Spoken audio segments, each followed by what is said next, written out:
கடந்த 48 மணி நேரத்துல 12 rape cases report ஆயிருக்கு.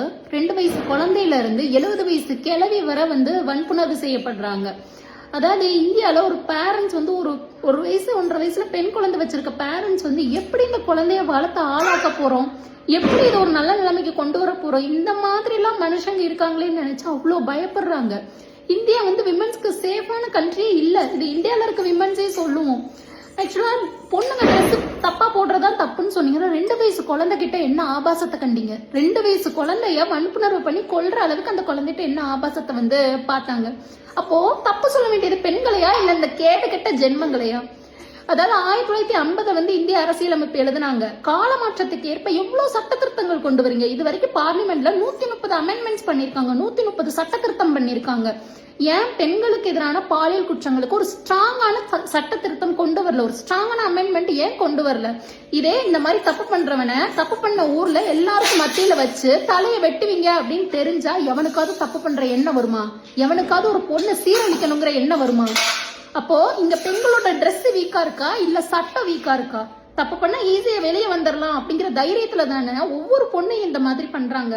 அந்த பொண்ணு எவ்வளவு வலிய கோத்ரூ பண்ணும், அந்த பொண்ணை பெத்தவங்க எவ்வளவு கஷ்டப்பட்டு பெத்து வளர்த்திருப்பாங்க, அவங்க எவ்வளவு ஒரு மென்டல் டிராமாவை கோத்ரூ பண்ணுவாங்க. அந்த பொண்ணு லைஃப்ல இதை மறக்க முடியுமா? கொண்டுறாங்க வன்புணர்வு பண்ணி. உயிரோட இருந்த அந்த பொண்ணு லைஃப்ல இதை மறக்க முடியுமா? அதாவது அமெரிக்க அரசியலமைப்பு, அயர்லாந்து அரசியலமைப்பு இதெல்லாம் இருந்து இந்தியன் கான்ஸ்டிடியூஷன் எழுதியிருக்காங்க. அதாவது இந்தியால ராஜராஜ சோழன் காலத்துல, சேர சோழ பாண்டியர் காலத்துல ஒரு தண்டனை சட்டம் உண்டு, கழுவேற்றம் செய்தல். உடனே எல்லாம் உயிர் போகாது. தப்பு பண்றவங்களோட ஆசனவையில ஒரு பெரிய கம்பியை சொருவி அப்படியே தொங்க விட்டுருவாங்க, கையை 2 கைத்துல கட்டி. உயிர் உடனே போகாது. அந்த கம்பியில சதையும் இதுமா கொஞ்சம் கொஞ்சமா குடல் அது இதுன்னு இறங்கி அந்த உயிர் போக 10 நாள் எடுத்துக்கும். காக்கா கொத்தி பருந்து கொத்தி ஊருக்கு முன்னாடி ஒரு பெரிய தப்பு பண்ணவங்க கழுவேற்றம் பண்ணி கொள்ளுவாங்க. இந்த மாதிரி இந்த ரேப் பண்ற நாய்களை கொன்னீங்க அப்படின்னா இன்னொருத்தனுக்கு ரேப் பண்ணணுங்கிற எண்ணம் வருமா? அதாவது ஒருத்தருக்கு சரியான தண்டனை கிடைக்கலன்னா நீ தப்பு பண்ண நாடே அவனை ஊக்குவிக்கிற மாதிரி அப்படிதான் இருக்கு. அதனாலதான் ஒரு 48 மணி நேரத்துல இத்தனை ரேப் கேசஸ் ரிப்போர்ட் ஆகுது.